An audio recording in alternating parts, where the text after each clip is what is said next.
सद्गुरुदेव की जय।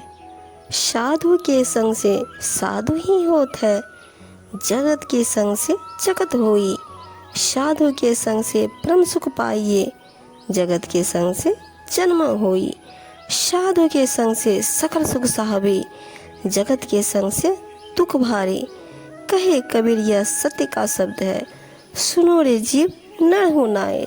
अर्थात विवेक वैराग्यवान साधु का संग करने वाला साधु ही होता है और संसार की संगत से वह संसार जैसा अर्थात संसारी होता है।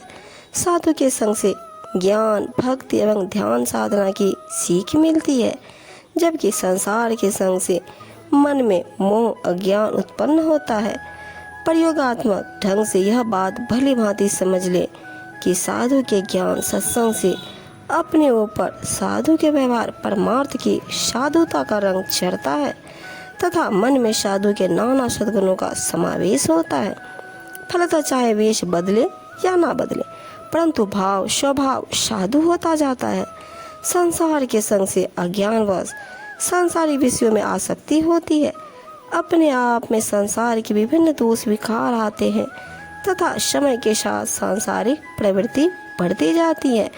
इस प्रकार साधु के संग से साधु और संसार के संग से संसारी होता है। साधु के संग से परम सुख पाओगे और संसार के संग से दुर्लभ मनुष्य जन्म खाओगे। परम सुख से भी पड़ा है अक्षय आत्म सुख, संतोष एवं मोक्ष की प्राप्ति, जबकि जन्म खोने से तात्पर्य है 84 के बंधन अर्थात आवागमन के चक्र में पड़ना। किसी भी प्रकार के बंधन में बंधा जीव परम सुख की कल्पना कभी नहीं कर सकता। फिर संसार के अनेक जटिल बंधन है जिनमें फंसा संसारी जीव सदैव अशांत एवं व्याकुल रहता है। संसार से विरक्त साधु निरंतर आत्मस्वरूप साधना में लीन रहता हुआ जीवन मुक्त एवं परम सुख संतोष की स्थिति को उपलब्ध होता है। साधु को साधना में जो अक्षय आत्म सुख प्राप्त होता है वह संसारी को संसार के संग से कभी नहीं मिलता। ऐसे साधु के साधना प्रायण जीवन का निश्चित ही विशेष प्रभाव होता है। उसके संग से सांसारिक विषयासक्ति छीन होती है और जीवन कल्याण की सत प्रेरणा मिलती है। साधु गुरु से सत्य ज्ञान की दीक्षा पाकर विधिवत भक्ति साधना करने से अक्षय आत्म सुख संतोष होगा तथा अंत में मोक्ष की उपलब्धि होगी। इसके विपरीत संसार के संग से अनेक सांसारिक बंधनों में बंधन होता है। जीवन कल्याण का प्रमुख उद्देश्य पूर्ण नहीं होता। जीवन भर अहंता ममता वासना में पड़ा हुआ संसारी जीव व्यर्थ में जन्म गंवा देता है। अंत में वह दुर्दशा को प्राप्त होता है, उसे पुनर्जन्म धारण करना पड़ता है। इस प्रकार वह सांसारिक वासनाओं में पड़कर आवागमन के चक्र से छूट नहीं सकता। साधु के संग से संपूर्ण सुख साहिबी प्राप्त होती है और संसार के संग से भारी दुख उठाना पड़ता है। इच्छाओं से मुक्त होना सुख और इच्छाओं के बंधन में बंधना दुख का मूल कारण है। साधु सदा निर्बंध एवं स्वाधीन होता है, उसे ना कोई चाह होती है और न ही चिंता। प्रत्येक स्थिति में शम तथा निश्चिंत साधु अपनी ज्ञान स्थिति एवं भजन साधना में सुखी और संतुष्ट रहता है।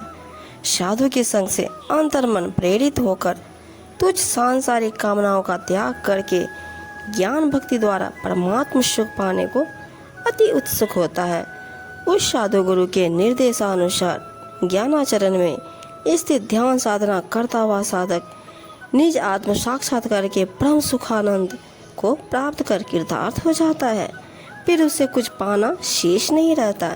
इस प्रकार मन से समस्त कामनाओं का त्याग कर निरंतर भक्ति साधना द्वारा प्राप्त निज परमात्मा सुख में मस्त रहना है, संपूर्ण सुख साहिबी को प्राप्त होना है। यह स्थिति साधु के संग से ही उत्पन्न होती है। इसके विपरीत संसारी जन संसार की अनंत कामनाओं में बंधा हुआ माया मोह के वशीभूत सदा दुखी रहता है। उसे सांसारिक विषय वासनाओं की तृप्ति कभी नहीं होती, प्रत्युत उसकी तृष्णा बढ़ती जाती है। वह सुखाधीन होकर जिस असीम सुख की आशा करता है वह उसे नहीं मिलता।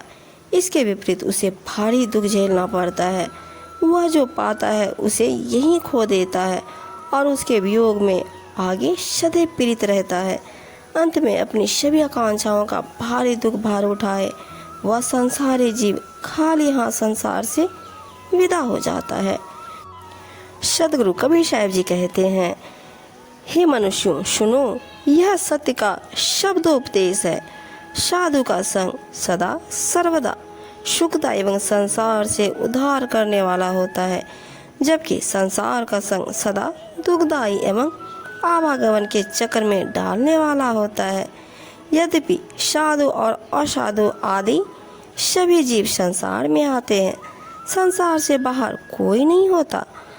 विशेष बात यह है कि साधु संसार की विषयासक्ति में नहीं पड़ता, वह संसार में असंग एवं कमलवत निर्लिप्त होता है।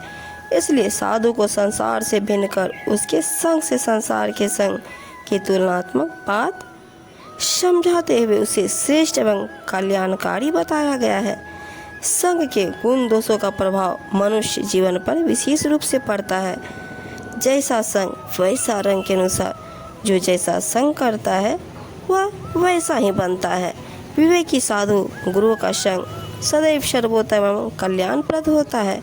उसका संग करने वाला श्रद्धालु जन पर वह निश्चित ही अपनी अमिट छाप छोड़ता है, किंतु साधु संग से भी जो प्रभावित नहीं होता है, अर्थात साधु के ज्ञान गुणों का ग्रहण नहीं कर पाता, उसे उसके पूर्व कुसंस्कारों एवं श्रद्धाहीन मन का परिणाम कहा जा सकता है। फिर भी यदि वह साधु के ज्ञान सत्संग में बराबर रहे तो संभव है उसका मन साधुता के रंग में रंग जाए और वह साधु गुरु को समर्पित होकर उसके द्वारा दर्शाए गए कल्याण पथ का अनुसरण करे।